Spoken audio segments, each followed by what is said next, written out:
네, 예수금도 한번 배운 거 가지고 패턴을 찾아보겠습니다. 예수금 끝 한번 생각해 볼게요. 예, 미리 받았다. 그럼 좀 비슷한 게 있어요. 선수. 그러면 또 찾아볼게요. 선수 수익을 우리가 배웠습니다. 선수 수익. 이건 이제 시험에 잘 나오진 않는데 그 문제 나왔을 때는 항상 이렇게 나왔어요. 그러니까 억지라서 안 되는 거 같거든요. 내가 건물 준대. 건물 주면 월세 받을 수 있죠. 근데 문제에서 이렇게 냈어요. 1년치 월세를 오늘 받았다.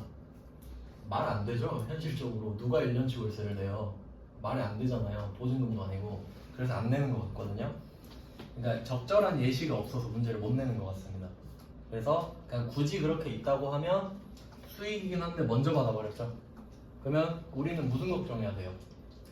이 사람이 중간에 나가면 어떡하지? 그럼 월세 토해내야 되는데. 학원이랑 똑같다 그랬죠? 그래서 얘는 부채였죠.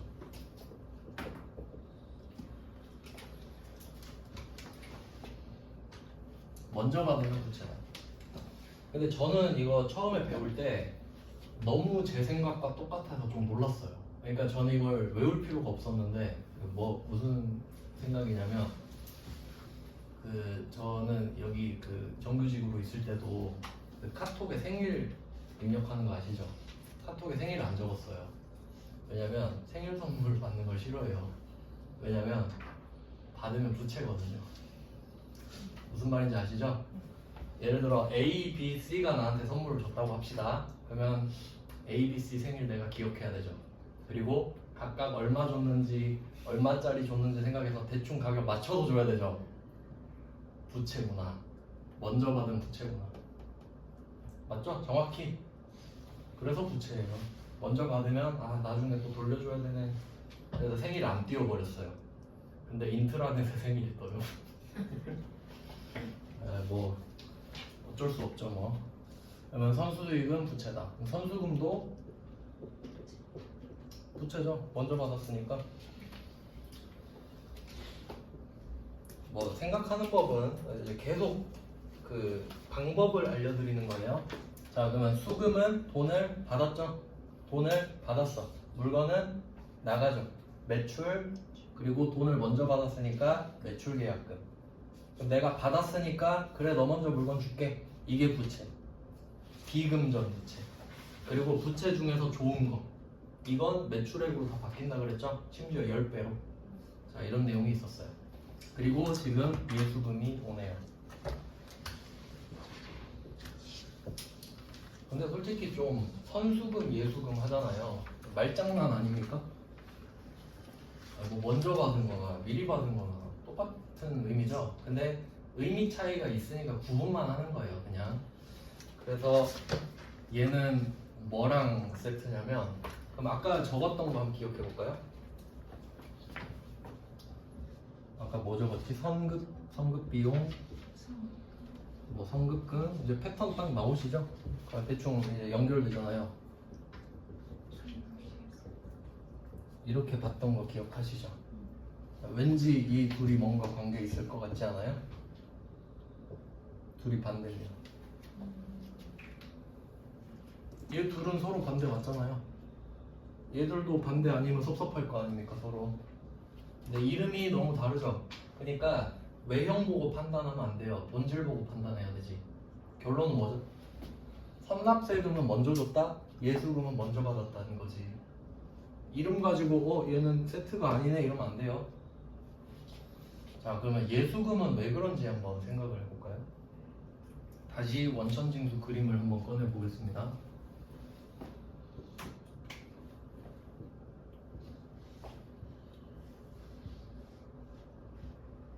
자, 돈을 줄 겁니다. 우리가 A예요. B한테 돈을 줄게요. 그러면 원천징수를 해야 되는 상황인 거거든요. 그러면 얘는 개인이다. 그렇겠죠. 물론 이자면 아니겠지만 우리가 이자 주는 건 잘 안 나오거든요. 그래서 얘가 개인이다. 그럼 결론 요약하면 우리 회사가 직원한테 월급 주는 거구나 라고 생각하시면 되겠네. 그러면 줄 때 또 물어보겠죠. 너 세법 모르지? 내가 계산해 줄게 하고 원천징수해서 국세청에 갖다 바치고 이것도 하겠네. 이걸 우리가 하는 거예요. 아까는 은행이 우리한테 주면서 했죠. 근데 지금은 우리가 직원한테 주면서 삥 뜯어서 국세청에 갖다 바죠. 이거 하는 게 예수금. 그러니까 예수금도 좀 특이한 부채인 게 남이 낼 거를 갖고 있다가 내주는 거예요. 그러니까 내가 뭐 빌려서 뭐 갚는 게 아니고 얘가 내야 될 걸 내가 갖고 있는 거야. 그러면 이 돈으로 치킨 사 먹으면 안 되죠. 어차피 내야 되니까. 그러니까 부채라고 해놓고 지키고 있다 내는 거예요. 다음 달 10일까지 내야 됩니다. 그러니까 오늘이 월급날이라고 하면 오늘 월급 주면서 삥 뜯고 줄 거 아니에요. 그걸 잘 지켜야 돼. 다음 달 10일까지. 그걸 안 쓰려면 부채로 달아놔야겠죠. 달아놓고 있다 다음 달에 주고 끝내는 거예요. 그러니까 쓰면 안 되니까 부채 어쨌든. 그리고 참고로 이제 나중에 또 뭐가 나오냐면 나온 김에 한 번에 말씀드릴게요. 부가세, 예수금 이런 게 있어요.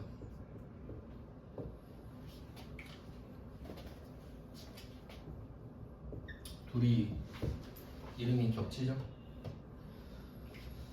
그리고 여러분은 언젠가 부가가치세를 배우셔야겠죠? 언젠가는. 그러면 이게 부가가치세를 줄인 말이에요. 부가가치세. 원래 전 줄여서 말하는 걸 싫어하는데 왜냐면 부가가치세 줄여서 부가세라고 많이 부르시죠. 근데 부가세라는 세금이 따로 있어요. 그러니까 그 좀 저 같은 전공자들은 그걸 구분하려고 부가가치세를 줄여서 안 불러요. 그러니까 부가세는 그러니까 참고로 들으세요. 부가세는 어떤 느낌이냐면 그 자동차 사면 개별 소비세 내야 되거든요. 5%. 나중에 한 번 더 보여드릴 거예요. 아반떼 살 때 세금 얼마 내는지 잘 알려드릴 거예요. 그러면 자동차 사면 개별 소비세 내야 됩니다. 무조건. 근데 예외도 있는데 일반적으로 내요. 근데 개별 소비세를 내잖아요. 그러면 교육세도 같이 내야 돼요. 뜬금없이 차 사는데 왜 교육세냐? 이 세금은 교육하는 데만 써요. 그럼 이때 개별 소비세를 내면 교육세를 내야 되거든요. 그럼 이 교육세는 개별 소비세의 부가세예요. 부가적으로 붙는다고. 무슨 말인지 아시겠어요?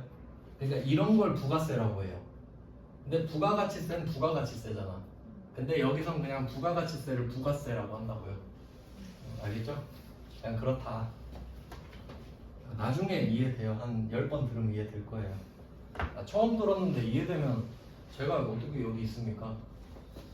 자, 그러면 부가가치세라는 걸 설명드린 거고, 자 이제 구조를 한번 설명을 드릴게요. 여러분 물건 살 때 아까 그거 건조기로 한번 해볼게요. 자, A가 있고 B가 있는데 여러분이 A예요. 개인, 비사업자.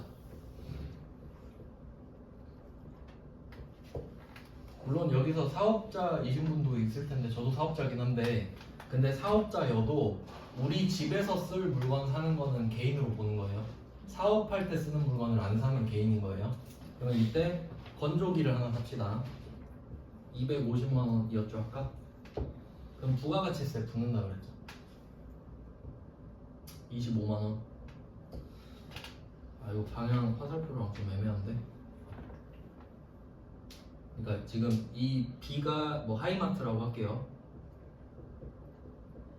하이마트고 얘가 나한테 물건을 주는 겁니다. 물건을. 그러면 돈은 여러분이 주는 거죠? 돈은 여러분이 주는 거예요. 자, 그럼 하이마트 입장에서는 250도 받고 25만 원도 받는 거죠. 여러분한테. 그럼 여러분 입장에서는 그냥 이 건조기가 275만 원이다. 끝. 이거죠. 근데 얘는 이 25만 원을 내야 돼요. 국세청에 내야 돼요. 그러니까 부가가치세는 정확히 말하면 삥 뜯어서 내는 세금이에요. 우리한테 부가세 받잖아요. 그대로 국세청에 갖다 바친다고. 그러니까 억울한 세금이 아닌 거지. 부가가치세는. 네, 일단 지금은 이 정도만 아시면 그러면 이 하이마트가 275만 원을 받았는데, 그럼 그 내용을 한번 제가 써볼게요. 얘가 뭐 상품 매출 이렇게 쓸 것 같아요. 참고로 그 건조기를 만약에 LG전자에서 만들었다고 합시다. 그러면 건조기 있죠.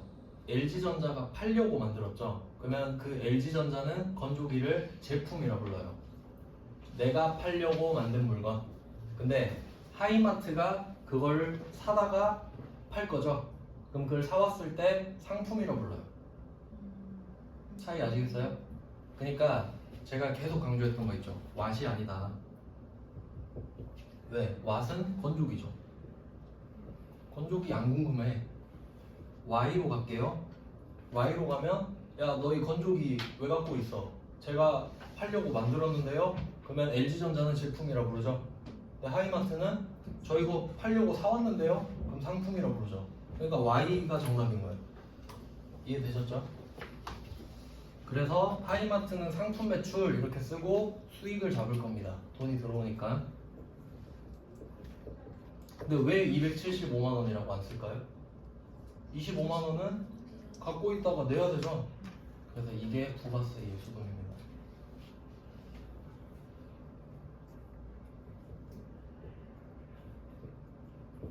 자, 그럼 얘 성격은 부채겠죠. 쓰면 안 돼요. 국세청한테 빚진 겁니다. 25만 원은. 근데 참고로 국세청에 직접 가진 않고요. 국세청은 서울에 한 개 있으니까 세무서에 가면 세무서에서 국세청으로 올립니다. 세무서. 저 광주 세무서 있고 알죠? 북광주 세무서 있고. 자, 그러면 이때 뭐 현금 받았다 하면 대충 이런 느낌이라는 거죠. 자, 나온 김에 한 큐에 처리했습니다. 부가세 예수금, 예수금. 그러면 우리 회사는 그 제조업이니까 물건을 팔 때마다 부가세 예수금이 쌓이겠죠. 그리고 직원 월급 줄 때마다 예수금 쌓이겠죠. 그럼 예수금은 다음 달 10일에 정리하고 부가세는 3달마다 정리하고 뭐 이렇게 되는 겁니다.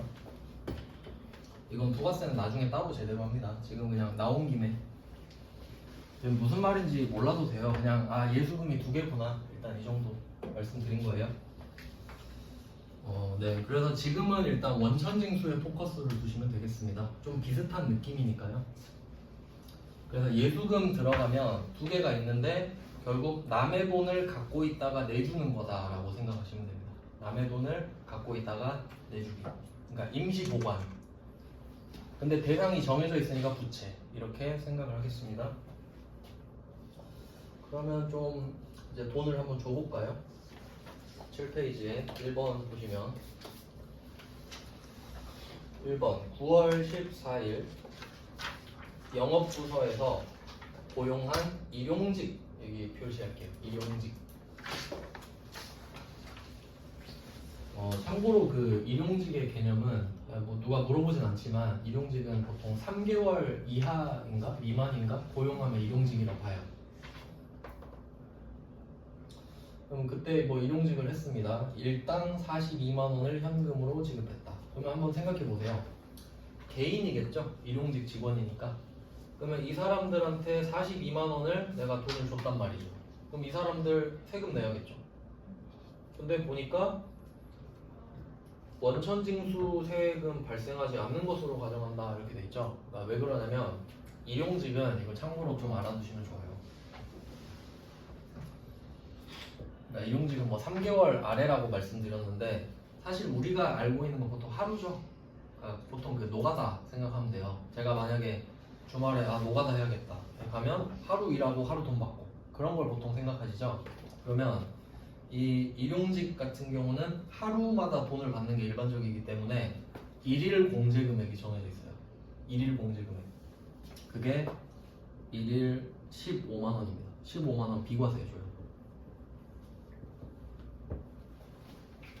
그럼 이게 무슨 말이냐면 제가 만약에 노가다로 이제 전업을 했다고 할게요. 나 회계 강사 못 해먹겠다. 그냥 노가다나 뛰어야겠다. 노가다 딱 뛰러 갔어요. 갔는데 15만 원을 주는 거야. 그럼 세금 하나도 안 내요. 일일 15만 원 비과세기 때문에.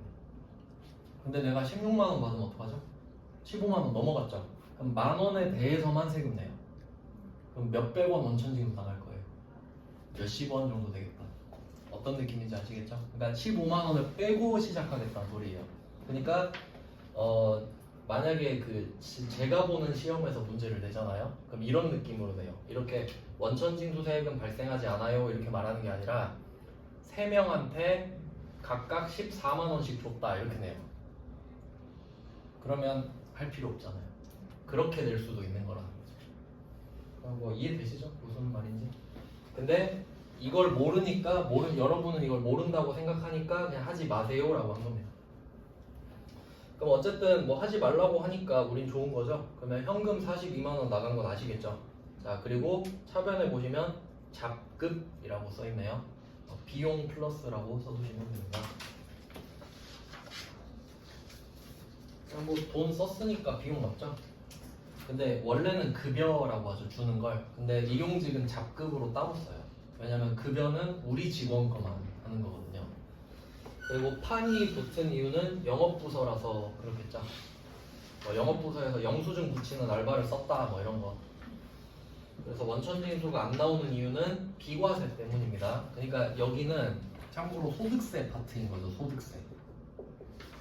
그래서 아까 말씀드렸던 대로 세법을 모르면 회계를 할 수가 없다는 거죠. 그 다음에 2번으로 갈게요. 자, 2번은 뭐 12월 4일에 외부 전문가를 초빙했대요. 강사를 뭐 초빙했겠죠. 그 교육을 실시했다고 합니다. 일회성이겠죠. 우리 직원이 아니라 강사를 뭐 불러서 쓴 거예요. 그럼 강사료는 250만 원이다. 자, 근데 원천징수 금액을 차감한 228만 원 써 있죠. 여기다가 그 원천징수 금액에다 표시해 보시고 여러분이 잘 아는 숫자가 나올 겁니다. 3.3%. 원천징수 금액에다가 3.3% 써주세요. 그러면 이때 228만 원은 96.7%겠죠. 근데 96.7%는 적을 필요 없고요. 그래서 저도 지금 이 느낌이거든요. 저도 월급에서 3.3% 떼여요. 그래서 저는 계산할 때 0.967을 곱하죠. 그 돈만 들어올 테니까. 그리고 다음 달 5월에, 그러니까 올해도 5월에 하겠죠? 뭐 정산을 할 겁니다. 소득세 신고하면서. 그러면 이때 뭐 3.3% 하네요. 그래서 이 22,000원이 3.3%가 되겠죠. 금액이 안 맞는데? 왜 이렇게 됐지?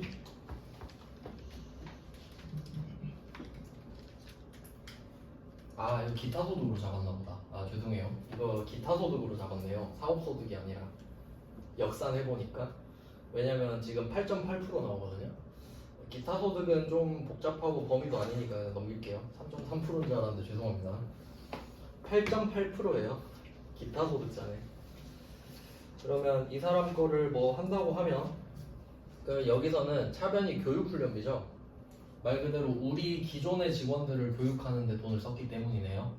그러니까 이거는 뭐 급여 이런 게 중요한 게 아니고 그 강사를 쓴 이유가 교육훈련 목적이기 때문에 그냥 교육훈련비를 쓴 겁니다. 그럼 이 사람은 외부 사람인 거죠, 외부 사람. 그래서 급여는 안 나온 거고요. 그 다음은 이제 3번으로 한번 가보겠습니다. 3번, 이게 조금 특이한 상황이네요. 3번 문제는 개인으로부터 차입한 부채라고 되어 있어요. 그러니까 개인을 표시해 두시면 되겠습니다.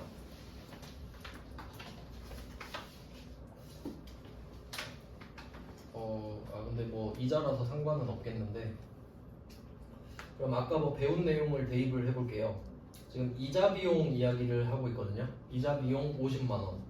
자, 여기서 원천징수세액 13만 7,500원 있죠. 이거는 27.5%일 것 같은데.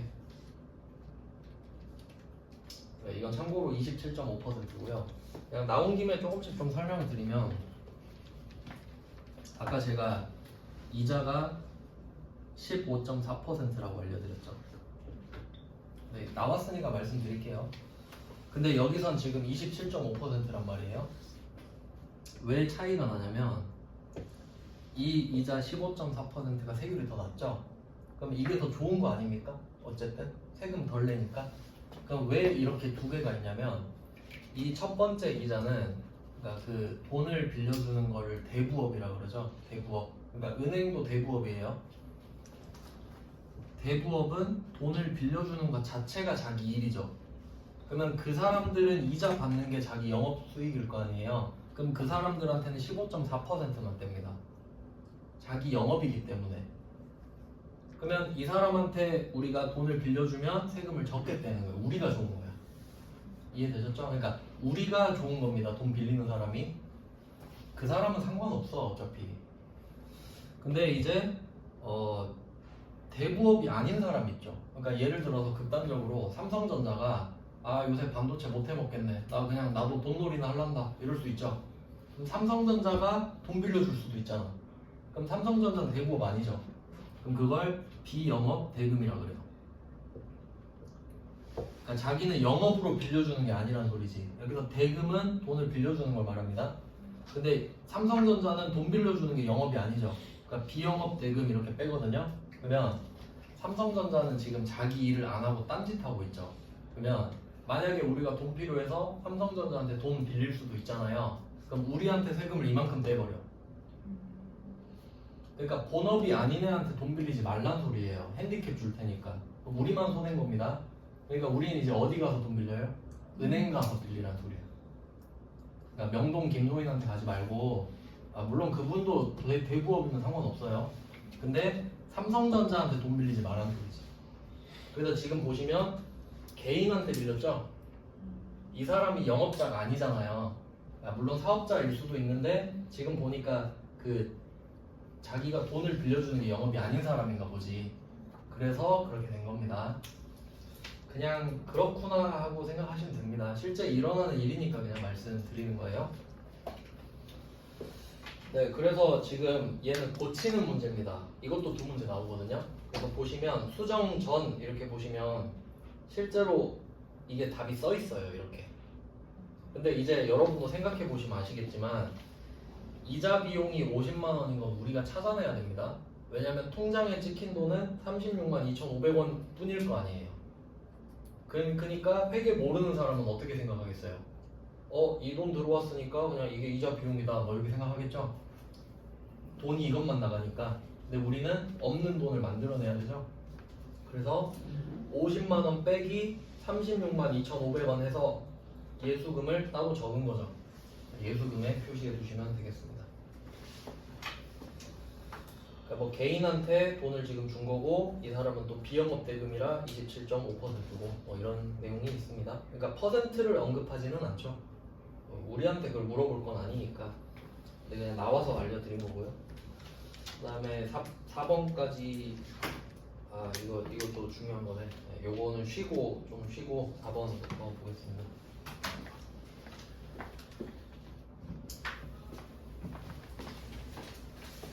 네, 이제 7페이지에 4번 문제를 볼 겁니다. 이제 진짜 중요한 겁니다. 왜냐면 지금 할 거는 이제 좀 덩어리 사이즈가 커요. 그래서 시험 문제 낼 것도 많고 좀 어렵다고 생각하실 수도 있는데 제일 중요한 겁니다. 회계 처리할 때. 왜냐면 직원 월급 주는 거거든요. 그럼 이건 매달 하는 거겠죠. 매달 해야 하는 거니까 정확하게 잘 해야겠죠. 4번 문제를 한번 보시면 재무팀 강가연 팀장의 10월분 급여를 줍니다. 보통예금에서 줬습니다. 그리고 그 단 공제 합계액은 이렇게 써 있는 거 있죠? 이것도 그냥 한 줄을 그어 봅시다. 단부터 쭉 그어 두세요. 이 말은 없어도 되는 말이겠죠. 아무 의미가 없는 말입니다. 자, 그리고 이 급여 명세서를 보시면 되게 복잡하게 되어 있죠. 왜냐면 소득세 영향을 받기 때문입니다. 좀 어떤 느낌인지 좀 말씀을 드리면 그 왼쪽을 보시면 이거 전산세무 2급에 나오거든요.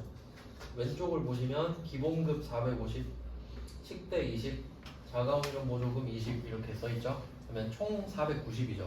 그러니까 이게 회계랑 세법이랑 뭐가 다르냐면 차이를 한번 생각해 볼게요.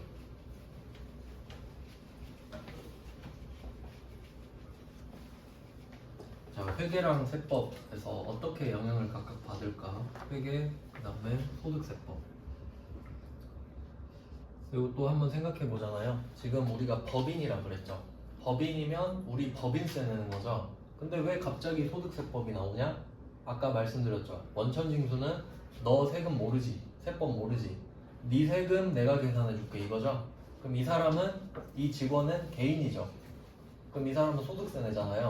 그러니까 우리 회사는 소득세도 알아야 되지. 그러니까 기본적으로 내가 법인을 운영하잖아요. 알아야 되는 세법이 3개인 거예요. 생각해보면 내가 만약에 법인이잖아요. 제조업 법인. 그럼 물건 팔 때마다 부가세 걷어야 되죠? 그럼 부가가치세는 당연히 알아야 되겠죠. 그럼 대기업 같은 경우는 부가가치세 팀이 따로 있겠죠? 따로 있을 거고, 그 다음에 법인세 또 계산해서 내야겠죠? 그럼 법인세 팀이 또 따로 있겠네?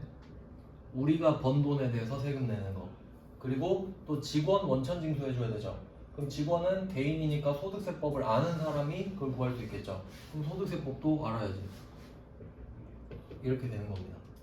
근데 이제 등급으로 치면 부가가치세가 이제 제일 낮은 1, 그다음에 소득세가 2, 법인세가 3 이렇게 되겠지. 그러니까 이게 난도예요. 그러니까 법인세를 할 줄 아는 사람이 몸값이 제일 높은 게 되는 거겠죠. 뭐 이런 느낌이라는 거예요. 뭐 그냥 참고하시면 돼요. 그러니까 결과적으로는 이렇게 하는데 그래서 이걸 다 배울 수가 없잖아요 처음에. 그래서 이게 급으로 나눈 게 부가가치세 배우는 게 전산회계 1급, 소득세 배우는 게 전산세무 2급, 그 다음에 이제 법인세는 전산세무 1급에서 살짝 건드려요. 이런 느낌이라는 거예요. 그러니까 전산세무 1급 자체가 대단한 게 아니라 와 너 법인세 공부했어? 그냥 이런 느낌이 되기 때문에 대단해지는 거예요. 시험 자체가 어려운 걸 떠나서. 자 그러면 회계 쪽에서 보면요, 지금 이 사람 총 490 줘야 되죠. 그러면 회계 입장에서는 그냥 비용 490이에요. 간단하죠? 그러니까 그냥 간단해요. 회계는 얼마 벌고 얼마 썼냐 적는 거잖아요. 그러면 이 직원한테 490 줘야 되는 거 팩트죠. 그럼 그냥 회계 입장에서 비용 490 끝. 이건 전혀 어렵지 않죠. 근데 소득세법으로 가면 어떻게 가냐면 왼쪽에 급여계가 490이잖아요. 그럼 소득세는 이걸 따져요. 어떤 거에 세금을 매기고 어떤 거에 세금을 안 매길지를 또 따로 나눠야 돼. 그러니까 과세 비과세를 나눕니다.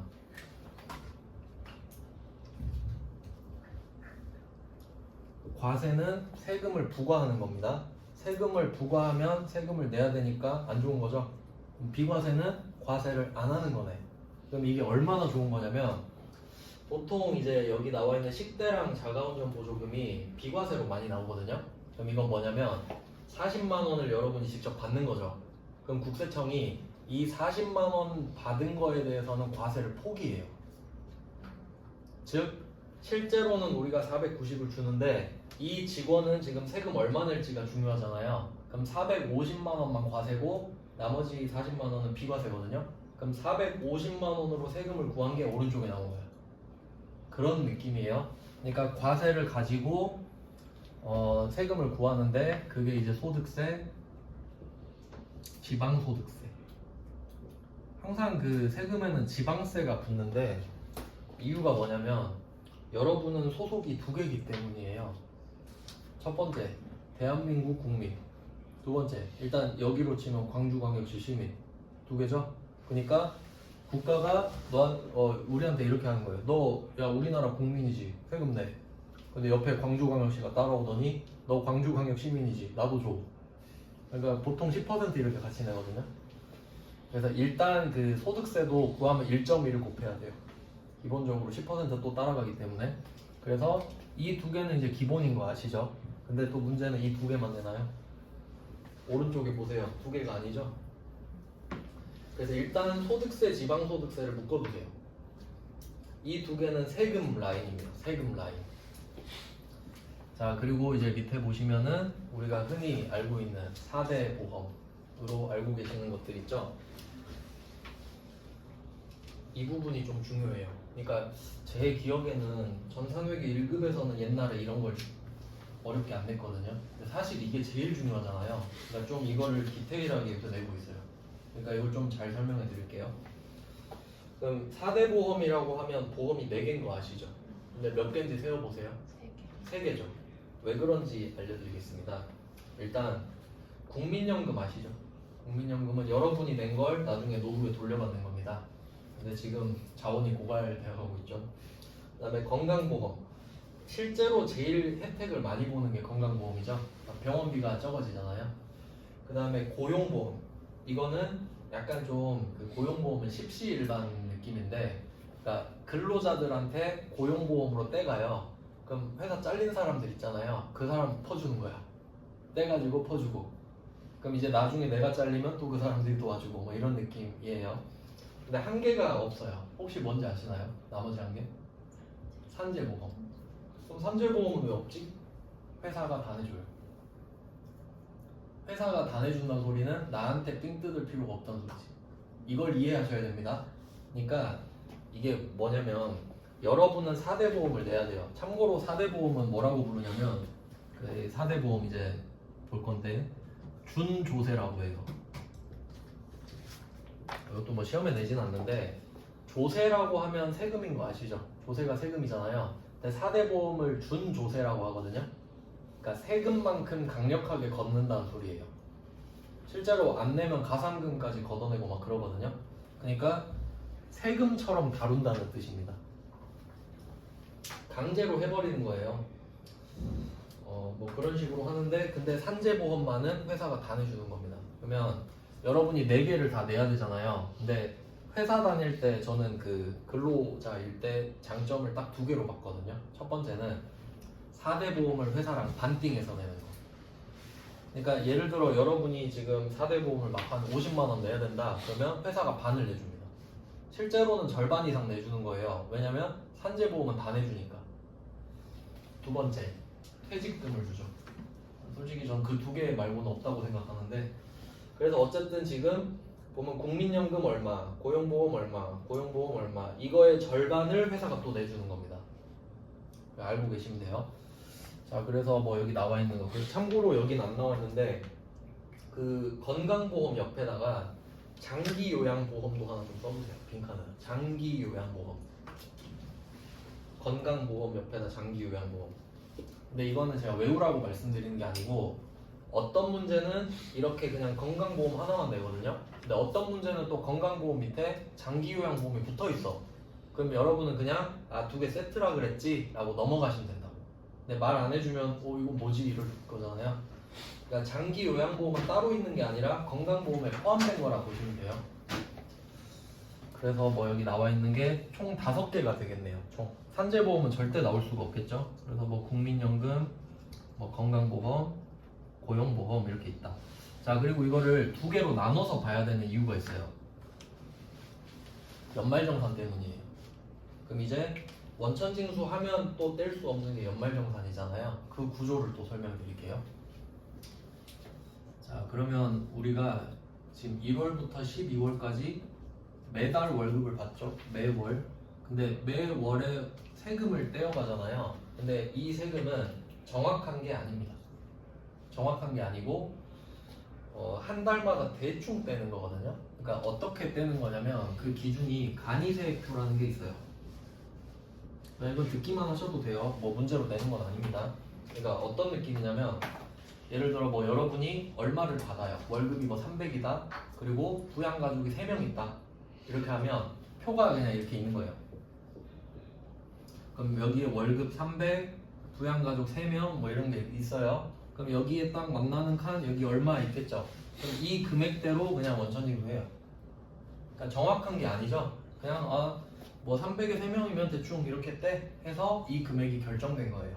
그러니까 매월 간이세액표 때문에 대충 뜯어내는 거예요. 대충. 그거 왜 대충 하냐? 12번을 다 뜯고 이거 12번 하겠죠? 그럼 제대로 안 했으니까 어떻게 해야 돼요? 제대로 한번 해야 되죠. 정확하게 계산해야 되죠. 언제? 연말에. 연말정산. 대충 12번 했으니까 이제 제대로 한번 할 때 됐다.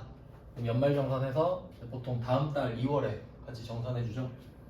내년 2월에. 자, 그럼 여기서 포인트는 소득세, 지방소득세 이건 살릴 수 있어요. 근데 보험료, 4대 보험료 같은 경우는 이제 보험의 본질이 뭡니까? 보험료를 내고 보통 이제 자동차 보험 같은 거 생각해 보시면 보험료를 냈는데 혹시 그 사고가 안 났다고 아쉬운가요? 보험금 못 받아서 아쉽다, 사고 한번 낼 걸 이러지 않죠. 그러니까 보험료는 내서 사고 안 나면 다행, 사고 나면 보험금 나와서 다행, 이런 게 보험이죠. 그러니까 얘네들은 내면 끝이에요. 절대 페이백이 안 된다는 소리예요. 보험료는 내면 끝. 얘는 그냥 내고 죽는 겁니다. 근데 얘는 대충 걷었죠. 그럼 한번 예를 들어볼게요. 지금 금액이 복잡하니까 제가 간단하게 예시를 들어드리겠습니다. 그러면 간이세액표로 대충 해가지고 한 달에 10만 원씩 걷었다고 합시다. 12번에서 회사가 10만 원씩 걷어서 내고 12번을 냈겠죠. 그러면 여러분은 120만 원 세금을 낸 게 돼요. 근데 이제 연말정산하면 막 부양가족 공제 받고 의료비, 뭐 교육비 이런 거 공제를 다 받는단 말이죠. 그럼 이렇게 하다 보면 세금이 막 줄어들 수 있겠죠. 근데 세금을 계산해 보니까 연말에 정산을 해 보니까 70만 원이 나왔다. 그럼 어떻게 되죠? 나는 70만 원만 내면 되는 건데 지금 120만 원을 뜯긴 거죠. 그럼 이걸 2월, 내년 2월 월급 때 50만 원을 같이 돌려주는 겁니다. 이게 연말정산이죠. 근데 보통 이게 13회 월급 이렇게 뭐 들어보셨죠? 근데 반드시 돌려받을까요? 했는데 세금 더 나올 수도 있죠. 그럼 토해내는 겁니다. 만약에 150 나왔다 그러면 30 더 내는 거예요. 그게 정산의 개념이에요. 이해되시죠? 그러니까 소득세, 지방소득세는 다시 돌아올 확률이 있는데 4대 보험은 내고 끝이다. 그래서 나누는 게 의미가 있다는 겁니다. 그래서 두 덩어리로 생각을 하시면 되고요. 자, 그리고 그 부담률을 제가 좀 옆에다 말씀을 드릴게요. 부담률. 자, 여러분이 강가연이라고 좀 이입을 해볼게요. 여러분이 지금 강가연이에요. 490 받았다. 아, 기분 좋다. 이 생각을 하고 있는데 소득세, 지방소득세. 그럼 여러분이 지금 490을 받았으니까 이 세금을 뜯기는 거죠. 그러면 이거 세금을 회사랑 나랑 몇 퍼센트씩 부담하는지 생각해 보세요. 내 세금을 회사가 부담 왜 해요? 안 하죠. 그러니까 소득세, 지방소득세는 부담률 100%. 이거는 이의 없으시죠? 이건 안 어려운 거예요. 그리고 국민연금, 건강보험은 50%입니다. 회사가 반을 내줘요. 그리고 고용보험은 아마 회사가 조금 더 내는 걸로 알고 있는데 근데 문제에서 그냥 50%로 가정하거든요. 그러니까 그냥 50%라고 생각하시면 될 것 같아요. 세 개 다. 왜냐면 그 퍼센트 구하는 게 우리한테 중요한 게 아니기 때문에. 그래서 부담률 때문에 붕괴가 또 달라지거든요. 그래서 뭐 좀 차이를 알려드렸습니다. 그래서 비교 차이 보세요. 회계 비용 490 끝이죠? 소득세, 과세, 비과세 이렇게 5개 나누고 간이과세 했다가 연말정산 난리 나는 거예요. 그러니까 우리는 그냥 현상만 보자 이거지. 그래서 우리는 이걸 하는 거잖아요. 지금 회계하고 있죠. 그래서 차변에 급여판 보시면 490 이거 비용이죠. 비용 플러스 써주시면 되겠고요. 그리고 판이 적혀있는 이유는 재무팀이니까 생산직이 아니니까. 뭐 생산직이면 제 이렇게 써있을 수도 있겠네요. 그 다음에 이 예수금 금액을 한번 보세요. 381080 써있죠. 근데 이 표 안에도 그 숫자가 있지 않나요? 공제 합계 옆에 그걸 표시해주세요. 그러니까 그 표 안에 여러분 지금 답이 있으니까 좀 긴장감이 없으실 텐데 답을 가리고 보면 긴장감이 확 올라가요. 그럼 여기서 내가 뭘 써야 되지? 하면 3개를 딱 표시할게요. 급여계 옆에 490 하나 표시. 그 다음에 공제 합계에 381080 표시. 지급 총액 이것도 표시. 즉 우리가 회계 처리할 때는 이 3개만 필요해요. 왜 그렇게 되는지 생각해 볼게요. 그럼 회사 입장에서는 결국 490을 줘야 되는 거 맞죠? 그러니까 비용이다 이거는 바로 딱 찍히는 겁니다. 이자 비용처럼. 그럼 우리는 어쨌든 비용 처리를 490을 하면 돼요. 그러니까 현금 490이 나갈 거니까. 근데 문제는 이 직원한테는 490을 다 주면 안 되죠. 그래서 소득세법에 의거해서 소득세, 지방소득세 구하고 4대 보험료도 다 구해요. 4대 보험은 그냥 요율이 정해져 있어요. 해마다. 여기에 몇 퍼센트 때리면 그냥 나오게 돼 있습니다. 그래서 어쨌든 이 사람한테 5개 뜯어내야 되죠. 그럼 이 5개를 뜯어낸 거 그리고 공제라는 말 있죠. 이게 좀 중요한데 공제라는 말 많이 들어보셨죠?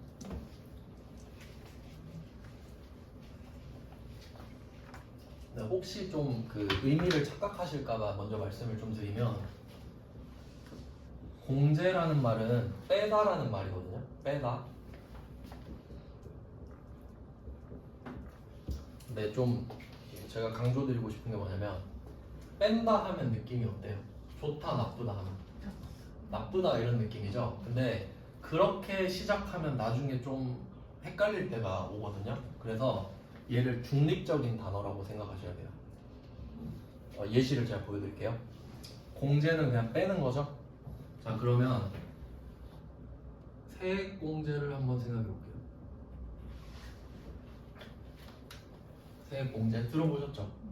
자 세액은 뭐죠? 세금이죠. 좋은 거예요, 나쁜 거예요? 나쁜 거죠. 근데 내가 나쁜 거 지금 내려고 그러는데 세액 공제를 해주겠대. 기분 어때요? 좋죠. 그러니까 공제는 나쁘다 하면 안 돼. 공제는 뭐다? 빼다 그냥. 왜냐면 좋은 거에서 빼면 안 좋죠. 근데 안 좋은 거에서 빼면 좋죠. 그러니까 공제는 상대적인 겁니다. 그러니까 공제는 그냥 뺀다라는 의미만 있는 거예요. 그러니까 여기서도 근데 여기는 지금 안 좋은 거죠. 왜냐면 여러분이 지금 강가연이잖아요.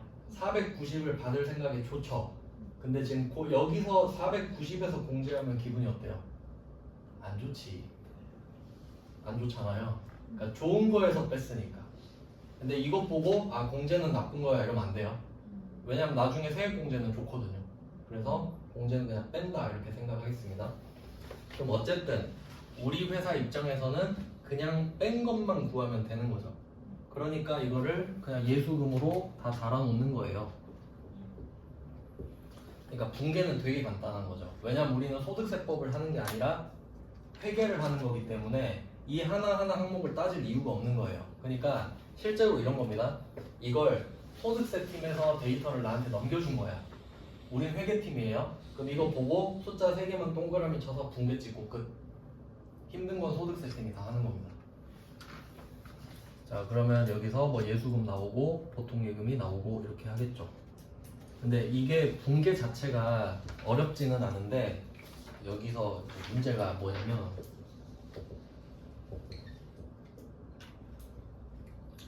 무엇이 문제가 되냐면 이 예수금 계정 과목 하나 있잖아요. 이거 5개죠. 5개 합친 거잖아요. 그러니까 이거를 5개를 구분해봤자 어차피 합계로 들어가니까 그냥 한 개로 적은 것 뿐이죠. 근데 그거 다 따로 내잖아요. 그럼 제가 말씀드릴게요. 소득세는 세무서 가서 냅니다. 지방소득세는 광주광역시 가서 냅니다. 그리고 이거 그 4대 보험도 원래 공단이 다 따로 있죠. 근데 묶어서 3개를 묶어서 국민연금 공단에 넘기면 되거든요. 그러니까 일단 3군데야. 그러니까 합쳐서 일단 했는데 나중에 낼 때는 3개로 분리해서 또 내야 됩니다. 그게 문제가 되는 거예요. 이해되셨죠, 상황은? 그러니까 합칠 땐 좋지. 그러니까 이 문제는 쉬운 문제라는 거예요. 근데 나중에 힘든 일이 기다리고 있다는 거지. 자 그러면 지금 이 4번 문제가 10월 31일이죠? 그러면 이거 거둔 거는 다음 달 10일까지 내야 됩니다. 11월 10일까지 내야 돼요. 다, 3군데 다. 넘어가 볼까요? 8페이지로 가보겠습니다.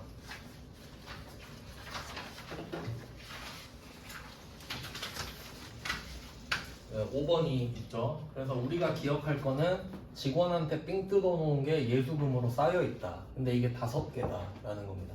그러면 이걸 위에다 놔야 되는데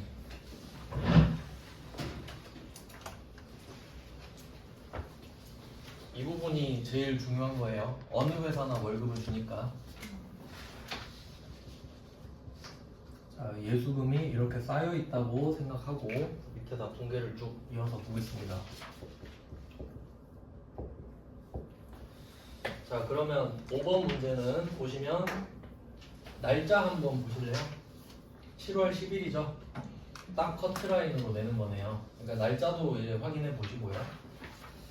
자, 6월에 관리부 직원의 급여를 지급하면서 원천 징수한 이게 예수금으로 돼 있던 소리죠. 원천징수 했을 때 예수금으로 해놨으니까.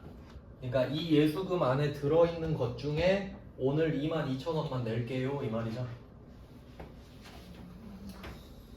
그러면 오늘은 여기서 22,000원만 냅니다.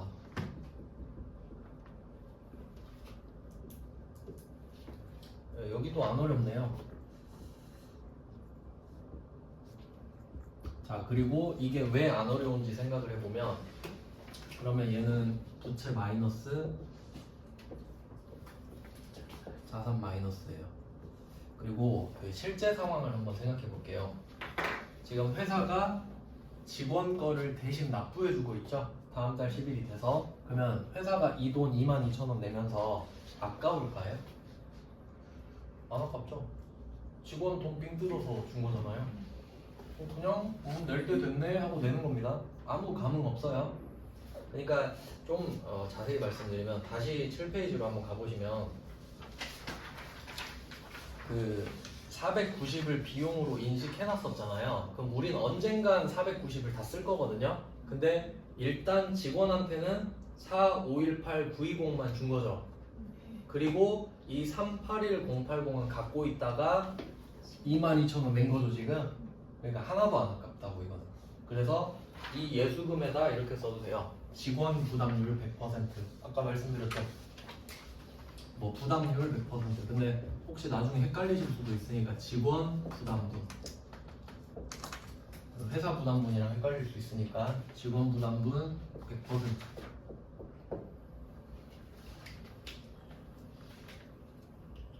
그러면 이게 어떤 의미인지 생각해 보세요.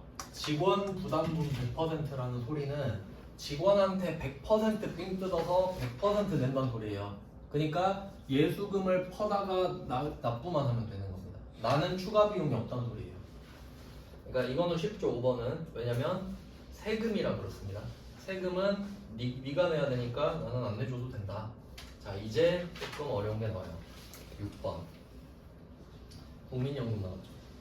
국민연금을 표시해 보시고, 국민연금은 기본적으로 50%씩 내거든요. 이제 어려워지는 겁니다. 이제. 자, 그러면 이번에도 여기 대변에 쌓여있는 예수금 중에 일부를 갖다 내는 거겠죠. 자, 그러니까 예수금이 오는 거는 당연한 겁니다.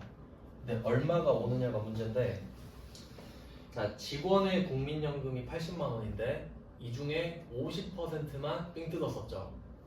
그러니까 40만 원만 예수금으로 나가는 겁니다. 왜냐면 애초에 40만 원만 걷어놨을 거 아니에요. 그러니까 너가 50%는 부담해야지. 그러니까 직원 부담분을 원천징수하는 거예요. 혹시 헷갈리실 수 있으니까 이렇게 적어봅시다. 직원 부담분을 원천징수를 해놓는 거니까 여기서 삥 뜯어서 내주고, 그리고 또 여기서 내주는데 얘는 50%만 삥을 뜯었으니까 80을 내야 하지만 40만 원만 나오는 겁니다. 근데 우리 입장에서는 80만 원이 나가야 되거든요. 그리고 이제 제일 어려운 문제로 넣어놨는데, 보통 카드 결제를 많이 하겠죠. 카드 결제를 하면 또 카드 수수료 내야죠. 그러면 우리가 80만 원을 긁을 거 아닙니까? 근데 수수료가 뭐 8,000원이라고 하네요. 뭐 보통 1% 이렇게 말하기도 하는데, 그러면 이것부터 먼저 계산을 해보면, 아 이거 안 배운 거구나 우리 미지급금. 그럼 차변부터 정리할게요. 그러면 50%는 직원 부담분. 이것도 좀 써놓을까요? 직원 부담분 50%.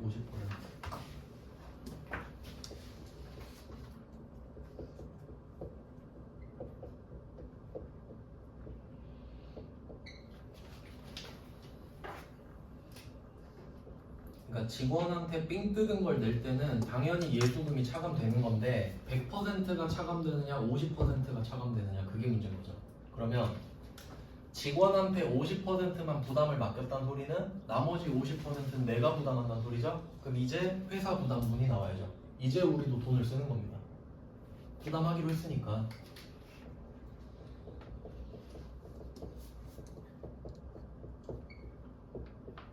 사이좋게 50%씩. 자, 그러면 이건 비용일 건데 여기서는 그냥 말을 해줍니다. 세금과 공과, 그러니까 세금이랑 공과금을 합쳐서 말하는 건데 세금과 공과금으로 하래요. 그리고 이 사람은 관리부이기 때문에 800번 세금과 공과입니다. 40%. 그리고 얘는 비용이죠. 이렇게 돼요. 그러니까 이건 조금 어려워지는 거예요.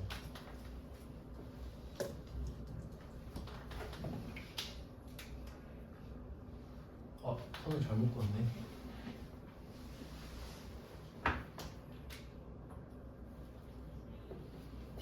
이렇게 되는 거죠.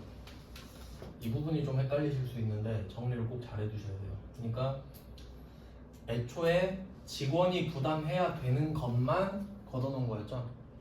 왜냐면 자기가 부담하는 건 자기가 내야 되지 않습니까? 그래서 직원 부담, 이걸 이렇게 생각하면 돼요.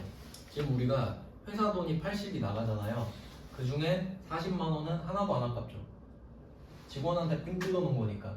그러니까 그게 위에 거. 너한테 뜯은 건 안 아까워. 근데 맞다, 나도 40만 원 내주기로 했지. 그럼 이제 지금 돈 쓰는 건 비용이죠. 생돈 나가는 거니까.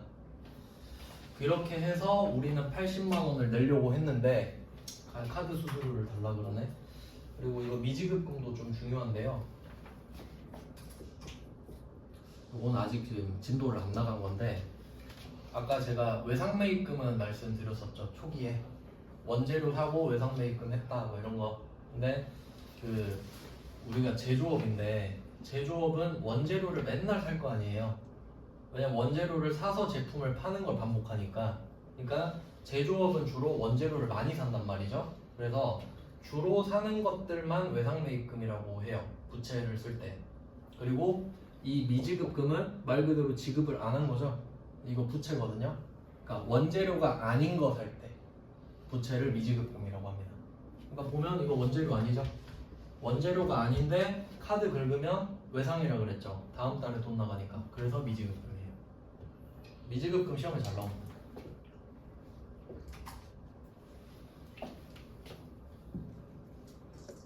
네, 지금은 진도 안 나가서 지금 강조하진 않고요. 그냥 나왔으니까 말씀만 드리고 나중에 나올 때 자세히 설명드릴 거예요. 자, 그러면 미지급금 하면 얼마일 거냐? 원래는 80만 원만 주면 되거든요. 카드를 긁고 수수료 8,000원 내래. 그래서 수수료 비용이 또 붙죠. 800번 수수료 비용.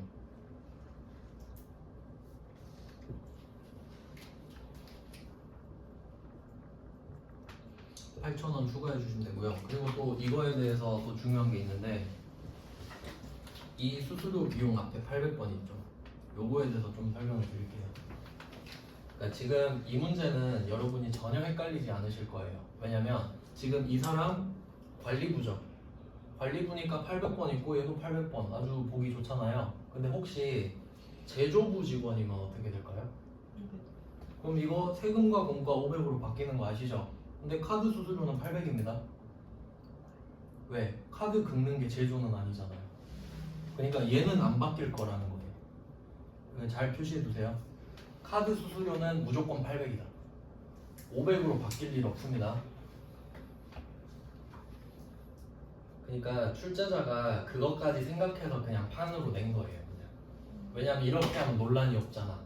근데 나중에 약간 뭐 엿먹어라 하고 제조 내버리면 같이 500으로 바꾸는 사람 분명히 나오거든요. 그럼 좀 억울하게 틀리는 거죠. 제대로 알고 계세요. 제조랑 상관이 없어서 800입니다.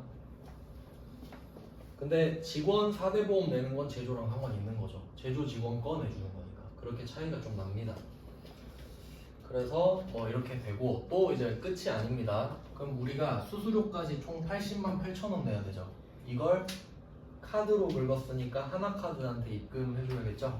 그래서 그 대상을 적어주는 겁니다. 하나카드라고.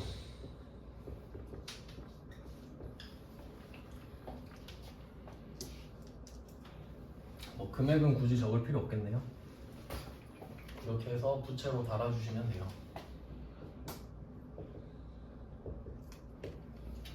조금 복잡해졌죠. 근데 근데 어쩔 수 없어요. 이건 매달 일어나고 있는 일이에요. 매달 해야 되는 겁니다. 매번 1년에 12번 하는 겁니다. 그래서 카드까지 옛날에는 보통 7번처럼 좀 나왔거든요. 그러니까 원래는 7번처럼 냈단 말이죠. 7번은 보시면 건강보험료를 한번 표시해주세요. 그러니까 똑같겠죠. 국민연금이나 건강보험료나 뭐 똑같습니다. 그래서 7번도 보시면 아예 똑같다라는 걸 알 수 있죠. 50%, 50%. 그러니까 다른 게 없는데 7번은 차이가 뭐냐면 그냥 보통 예금으로 납부했죠. 그럼 여러분이 더 좋잖아요. 하지만 카드로 긁는 회사가 없겠냐 이거지. 그러니까 실물을 반영하니까 6번이 더 맞다 이겁니다. 그래서 저는 솔직히 여러분의 정신 건강보다는 그냥 실물을 알려드리고 싶어서 그런 겁니다. 솔직히 공부란 게 지금 편하면 실무 가서는 힘들거든요. 지금 힘들어야 실무 가서 편하지. 그래서 뭐 차이 아시겠죠? 그러니까 7번은 그냥 연습용 문제고 팩트는 6번이다. 그러니까 여러분은 6번을 기본 문제로 삼으시면 되겠습니다. 그 다음 이제 8번 한번 볼게요. 이게 조금 특이한 유형으로 또 나와서 8번은 이제 고용보험료까지 나왔네요. 고용보험료. 그러면 이제 이 8번 문제는 아주 좋은 문제인 게 약간 관성으로 풀었는지 생각해서 풀었는지 테스트하는 문제예요. 한번 여러분이 한번 잠깐 생각해 보세요. 잠깐 보면서 저도 보면서 한번 생각해 볼게요.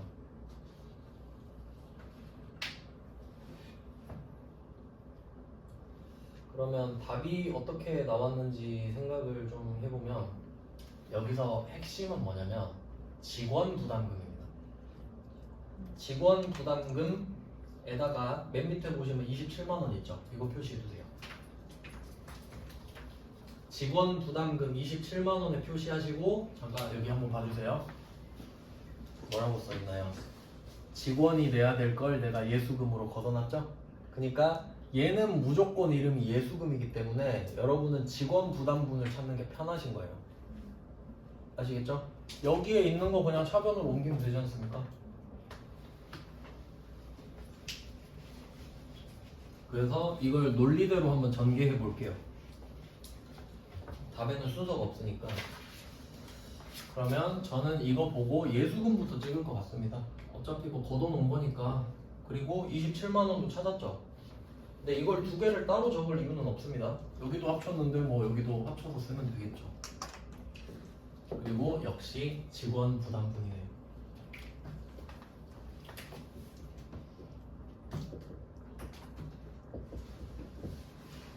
그리고 여기는 퍼센트 말 안 해주죠. 관성을 끊겠다는 겁니다. 이런 시도는 참 좋은 것 같아요. 생각을 할 수 있게 해주니까. 자, 그러면 회사 부담금은 두 개로 쪼개져 있죠. 자, 근데 문제는 뭐냐면 회사 부담금은 아까 비용 처리한 거 보셨죠? 근데 부서가 왼쪽에 보시면 제조부, 마케팅부 이렇게 돼 있는데 제조부 500 써주시고 마케팅부는 800이죠. 얘 둘은 비용의 소속이 다르죠. 그럼 합쳐서 쓸 수가 없네요. 그거 물어보는 거예요. 그거 할 줄 아네. 아주 좋은 문제죠. 그러면 이거 보고 얘는 회사 부담금은 동그라미를 어떻게 쳐야 되죠? 22만 1,000원 하나 하고 11만 500원 또 하나 하고 이렇게 가야지. 예수금은 부채니까 합쳐서 그냥 해버리고 비용은 합칠 수가 없죠. 500, 800이니까. 그리고 이것도 한번 생각해 보세요. 만약에 두 명이 써 있는데 둘 다 제조부야. 그럼 둘 다 500이죠? 그럼 나눠서 쓰나요? 아, 그럼 합쳐서 쓰지. 그거 아는지 물어보고 싶은 거네요. 뭐 여러분도 이제 이해 다 되셨죠? 잘 하시네요. 이게 좀 제일 어려운 거라 생각했는데. 그래서 뭐 있는 그대로 써주시면 됩니다. 여기는 보험료 쓰라고 했고요. 그래서 뭐 제조부는 500번, 나머지는 800번. 이렇게 뭐 각각 써주시면 되겠습니다. 어렵다고 겁줬는데 별로 안 어렵네요. 네, 이렇게 해주시면 돼요.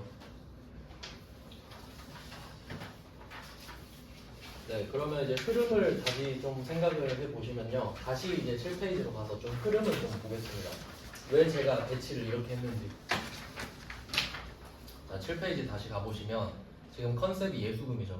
그럼 이건 언제 나오냐면 내가 남한테 돈을 줄 때, 특히 개인인 남한테 돈을 줄 때 너 세법 모르지? 내가 걷어다가 내줄게 하는 게 예수금이었죠. 그래서 1번 고용한 일용직 직원들 개인 나왔죠. 근데 얘는 특이한 점이 비과세가 있었죠. 그래서 원래는 있는데 얘는 없다.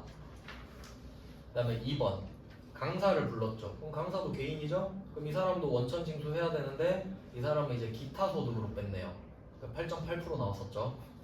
사업소득자는 3.3%인데 뭐 그렇다 치고 우리 직원은 아니니까 이 예수금 22만 원 있잖아요. 여기는 소득세랑 지방소득세 두 개만 있는 거예요. 4대 보험은 없겠죠? 처음 본 사람 거 4대 보험을 왜 내줘 내가. 그러니까 이건 소득세, 지방소득세만 있는 겁니다. 그러니까 제가 일부러 단계별로 올리는 거예요. 이렇게. 그 다음에 3번으로 가보시면 또 개인 나왔죠.